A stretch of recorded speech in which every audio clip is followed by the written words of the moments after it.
ছেলের বয়সী বাচ্চার বয়সী একটা ছেলের সাথে সে ছেলেটাকে কিভাবে বিয়ের প্রস্তাব দেয়, কিভাবে বিয়ে করতে চায় আমি জানি না। হ্যাঁ, মানে ওনার পক্ষ থেকে যখন এই প্রস্তাবগুলো আসে আমি তখন তাকে মানসিকভাবে আমি তাকে ভারসাম্যহীন মনে করছি। আমার সাথে তার দেখাও হয়েছে, আমি তখন তাকে নর্মাল মানুষ হিসেবে যতটুকু বুঝতে পেরেছি, কিন্তু ওনার এই যে ধরনের আশা আকাঙ্ক্ষার কথা আমি আমার মক্কেলের কাছে শুনলাম, সে তাকে বিয়ে করতে চায়, এই ধরনের এই মামলাটা দিয়ে তাকে আটকে রাখতে চায়, তখন আমার কিন্তু তাকে একদম পুরোপুরি স্বাভাবিক মানুষ মনে হয়নি, মানসিক ভারসাম্যহীন মনে হয়েছে। ঠিকভাবে কোনোভাবে অসুস্থ কিনা আমি জানি না, মানসিকভাবে অসুস্থ হলে হতে পারে এরকম একটা ঘটনা। না, এখন আর নারী নির্যাতন মামলা করার কারণ ওনাদের কোনো বৈবাহিক সম্পর্ক নেই, আপনারা জানেন ওনাদের কোনো বৈবাহিক সম্পর্ক নেই। আমি আমার মক্কেলের সাথে কথা বলে যেটা জানতে পেরেছি, তাদের একটা ব্যবসায়িক লেনদেন আছে, তারা ব্যবসায়িক কাজেই একসাথে কন্টেন্ট মেক করতো, যার কারণে তাদের একসাথে চলাফেরা, একসাথে খাওয়া দাওয়া, যাই হোক এক্সেট্রা এক্সেট্রা। তো তাদের কোনো বৈবাহিক সম্পর্ক নেই। এবং আমার মক্কেল আমাকে যেটা ক্লিয়ার করেছে যে উনি কিন্তু লায়লাকে কোনো ধরনের কমিটমেন্ট কখনো দেয়নি, এবং উনি নাকি লায়লার প্রিভিয়াস লাইফ সম্পর্কে কিছুই জানতো না, যার কারণে উনি না বুঝেই লায়লার সাথে একটা ভালো সম্পর্ক স্থাপন করেছিল। পরবর্তীতে যখন জানতে পেরেছে যে লায়লার ওই ধরনের প্রিভিয়াস একটা লাইফ স্টোরি আছে, তখন নাকি মামুন লায়লাকে অ্যাভয়েড করা শুরু করলো। এবং আমার যেটা ধারণা সেটা হচ্ছে মামুনকে আপোষে কাছে রাখার জন্যই বা মামুন ওনার সাথে আপোষ করবে ওই চিন্তাভাবনা থেকেই মানে মনে হচ্ছে লায়লা মামলাটা করেছে এবং কন্টিনিউ করছে। এবং আমরা আমার মক্কেলের সাথে কথা বলে যেটা জানতে পারলাম, লায়লা তাকে আপোষের জন্য বারবারই বলছে এবং বারবারই তাকে শর্ত দিচ্ছে, তুমি আমার সাথে আবার আগের মতো সম্পর্ক স্থাপন করো, আমার সাথে আবার কাজ করো, আমার সাথে আবার ভালো সম্পর্ক রাখো, আমি মামলা তুলে নেব। এবং সবচেয়ে মজার একটা তথ্য আপনাদেরকে দেই, আমার মক্কেল মামুন সাহেব কিন্তু জানতেনই না এই মামলার কি পরিস্থিতি।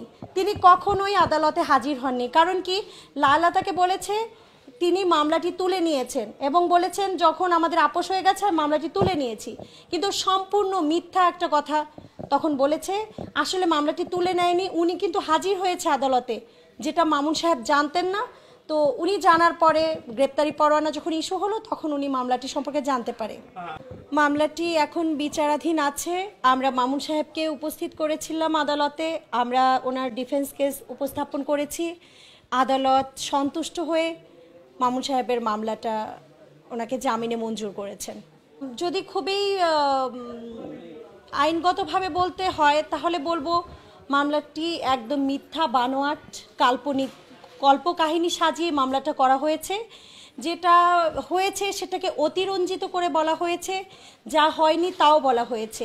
আমাকে যখন অ্যাপয়েন্ট করলেন উনি মামুন, তখন আমাকে বলা হয়েছে আপু মামলা সম্পর্কে একটু খোঁজ খবর নেন। আমার মনে হচ্ছে লায়লার এই মামলাটা আসলে ও আমাকে যে ধরনের তথ্য দিয়েছে যে মামলা তুলে নিয়েছি, আসলে সেরকম না। উনি মামুন সাহেব আসলে ইন্টেলিজেন্ট। আমি বলবো একটা বিষয়, উনি বুঝতে পেরেছিলেন, আজ করতে পেরেছিলেন যে আপু আমি তো ওর সাথে সম্পর্ক কন্টিনিউ করছি না, ও মনে হয় ওই জন্য আবার মামলাটি নিয়ে আবার ঘাটাঘাটি শুরু করেছে বা আবার ওটাকে আবার রিওপেন করছে, এরকম কিছু। আপু একটু খোঁজ নেন।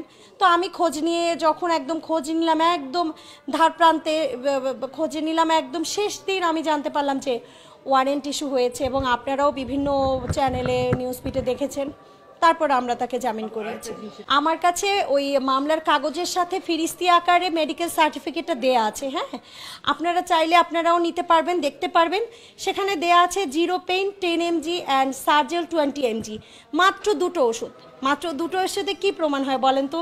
আপনার পা মচকে গেলে, হাতাহাতি, সামান্য আপনার সাথে আপনার ফ্রেন্ডের হাতাহাতির ঘটনা থেকেও কিন্তু এই ধরনের ওষুধ সাজেশন আসতে পারে। আমার মক্কেল মামুন সাহেব বলেছে যে এই যে জখমের ইটা নাকি লায়লা মেকআপ করেছে। আপনারা জানেন ওনারা মিডিয়া লাইনের লোক, ওনাদের সাথে মেকআপ আর্টিস্টদের ভালো সম্পর্ক। এ ব্যাপারে মনে হয় মাসুদ ভাই ভালো বলতে পারবে, মেকআপ কীরকম মেকআপ করলে ওরকম জখমের মেকআপ হতে পারে, কীরকম মেকআপ করলে ওরকম হতে পারে কেন? আমরা দেখি না, আমরা তো সিনেমা নাটকেও দেখি, তাই না? আমার মক্কেল আমাকে বলেছে, যদি উনি একজন মেয়ে, হ্যাঁ, মেয়েদের প্রতি সবসময় আমি সিম্প্যাথেটিক। আমি কিন্তু মানবাধিকার নিয়ে কাজ করি, নারী অধিকার, শিশু অধিকার নিয়েও কাজ করি, হ্যাঁ।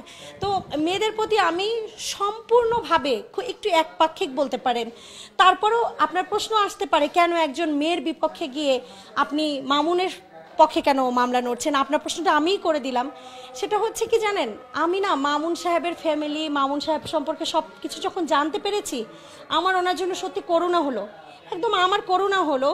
আমার মনে হয়েছে ভদ্রমহিলা আসলে মানুষ। মামুন সাহেব কিন্তু বিজনেসটা আমি যতদূর জানি একা করছেন না, উনি পার্টনারশিপে বিজনেসটা করছে, আর ওনাকে ইনভেস্ট করছে, কেউ একজন ইনভেস্ট করছে।